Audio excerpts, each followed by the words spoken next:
As a new shooter, once I figured you out to do one shot on target and then now multiple shots on target, I want to see how you can sustain that solid grip and solid structure as we just did previously. So I'm going to build up on that. So now I'm going to bump up the set time limit to probably 3 seconds or 2.5 seconds because I'm going to have you fire multiple rounds, maybe 4 rounds on target now. So 3 seconds, 1 pause second between, and 3 sets. So 12 rounds total. And I'm going to record the video on this particular run.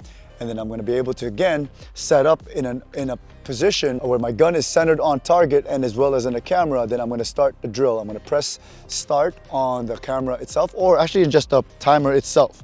I'm just going to press start and I'm going to run 4 rounds on target. Brought to you by Shooters Global. We created the advanced training system and next-gen shot timers to help you progress faster. That was only 3 rounds.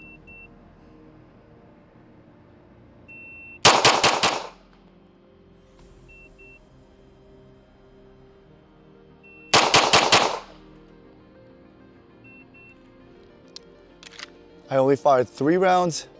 I split .16 and .20. Set number 2, I fired all 4 rounds, .19, .19, and .20. And set number 3, I was able to fire all 4 rounds again, .20, .19, .21. So I'm able to maintain that .20 and .19 split, although I didn't like my results so much on target. It's still in the alpha mostly, but it's starting to bring it down. So I'm probably driving the gun a little too far, too much down. And here's the thing that I'm going to pay attention to is now I'm going to watch that video. I'm going to pay attention to how my grip never fell apart. What I'm looking for is any deviation on my grip. The gun stays pretty flat, that's not a big deal, but my grip, there's no deviation whatsoever at all on my grip. So that's the big thing I'm looking for right there, is that just looking to make sure that there's no deviation from my grip at all. So that's what I'm looking for right in that particular drill, is how good is my technique to be able to fire multiple rounds without losing the gun as I fire more and more rounds. And a lot of the newer shooters usually tends to lose their grip as they fire multiple rounds. I'm shooting a 9mm, 124 grain. It's about shooting 1,100 feet per second. So it's a pretty hot round and my grip should still be able to stay together. So that means I have a good grip technique. I just now have to work on my ability to shoot the gun without disturbing my sight picture too much. I didn't like that it started to bend down a little bit. I'll make that adjustment on the next round. So now I'm going to be recording my transitions. My job now is just to fire multiple rounds. I'm going to fire 1 shot on each target. So multiple targets now, and I'm just measuring my movement in between, how quickly I can get my next shot on target, getting good alphas on target. So that's all I'm measuring, is getting good alphas on target, how quickly I can see my sights and move from target to target. As soon as the buzzer goes, I'm going to fire 1 and fire an additional round. So fire 2 rounds in 2 different targets. So here we go. I'm just going to try to get alphas. My gun is ready to go. I'm ready to go. That's number 1. Here's my next 2. Last one.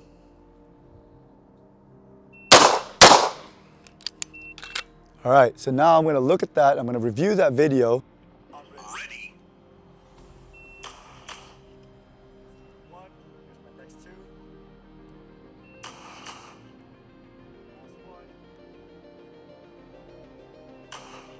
All right, so by watching the video itself, I can see that the gun returns on the first shot before it goes to the second target. And then I started to improve that as I went along. I started to improve that, maintaining a pretty decent group on target. I'm gonna start being able to, I should be able to start seeing the split times in between here.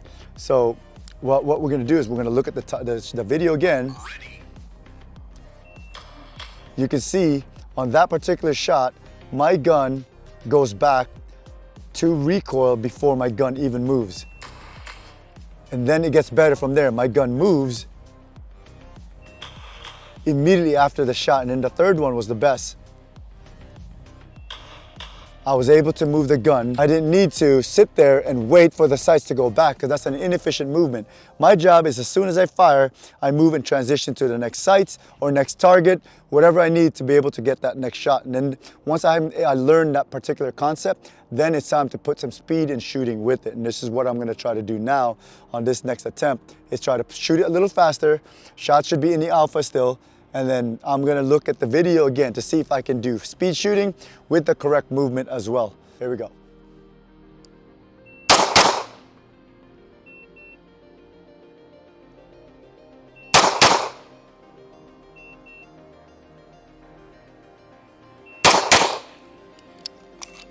Those were the 3 shots. What it looks like now. Here we go. Yep.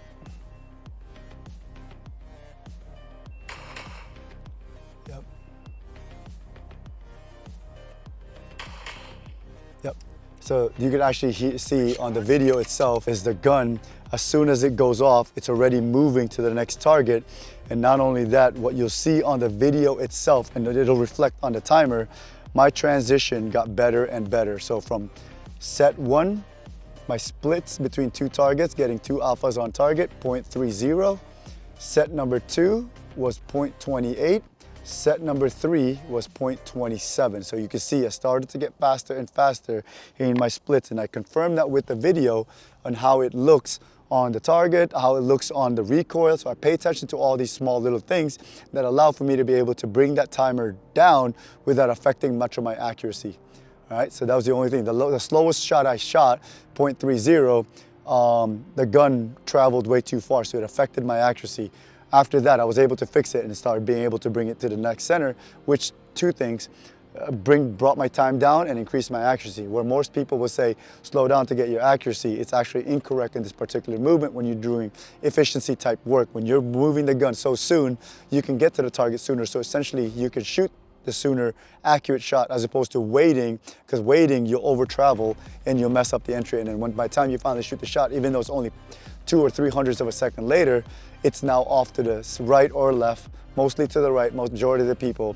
And then you're no longer efficient, you're no longer either accurate either, and you're just slower at that point. Since we learned the concept of transitioning as soon as I fire the shot, now let's try to see if we can apply that. Most people will do what I'm gonna show you guys what most of the newer shooters do, and I want you guys to see the difference both in time and both in hits on the second time around a correction way, where applying the correct efficiency mode in regards to transitions. This is how I want to do it. So I'm gonna set it up to a little bit longer, 3 seconds, because now I'm gonna fire 4 rounds. I'm still gonna leave it at 2 sets, and then you're gonna see 2 bad reps per se.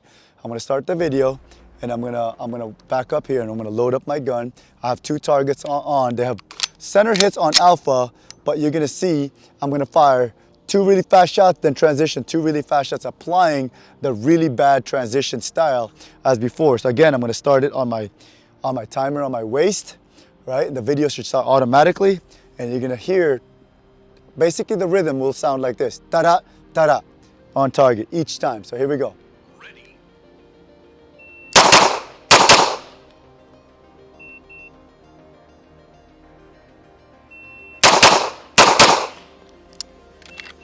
So those are my 2 runs, and now I'm gonna watch that on video, and obviously I'm gonna see what I already know, and you're gonna see the flat transition. I'm moving my gun only after I fired the second shot. Bop, bop, before moving. So now you can see it again on the second rep,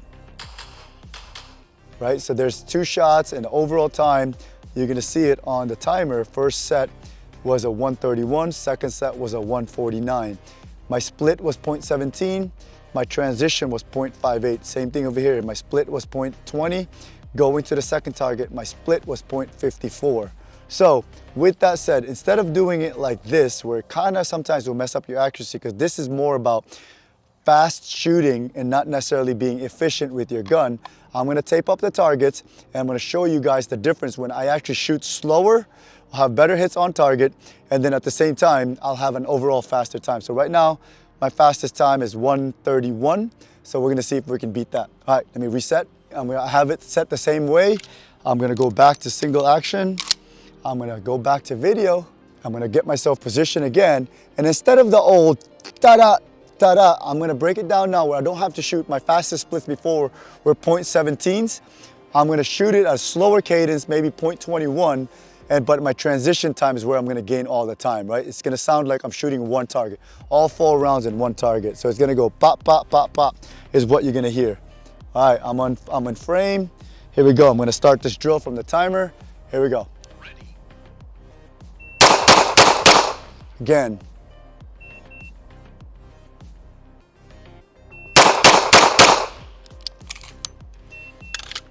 That was 2 sets. I'm gonna show you guys how that looks now. Ready.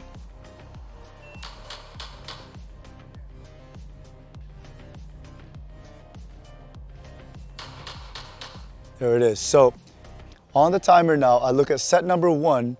I shot it at 106 versus the first one was 131, and the second set was 146, and now it's 108.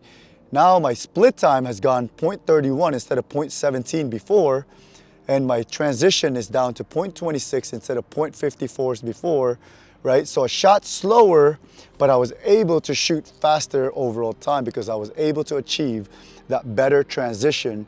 And so now I don't have to rely on the ability to shoot really fast and grip the gun tight. And you can see my groups on target is still so much better because of the ability to be able to control the shooting and just move when it's time for me to move my gun, as opposed to shoot really fast and then move separately and then shoot really fast again. What happens there, if you don't have a good solid grip, most shooters will start to split their targets like this, as opposed to the way I'm shooting right now. It allows for you to be able to connect your shots, string the shots together, and also connect the targets together, which shows both on the video. One was 154 and 131, and now by doing this, shooting slower, it gave me a much better overall time. And you can see the target itself. I maintain a pretty tight group in the left, and this is pretty much a nice group up and down on this particular target. My first 2 shots, my next 2 shots. I didn't have to get spread like this or anything crazy like that. Everything is on target. In regards to efficiency, you're gonna wanna be able to shoot 4 rounds in 2 different targets, 2 shots per target, as if you were shooting 4 rounds in 1 target. And that's the ultimate goal there, is to be able to achieve your rate of fire that you can maintain a nice grouping, transition efficiently, and then you're also working with your ability to see, process the sights and stuff like that. So as a beginner, this is one of the more important drills that I'd work on early on in my career.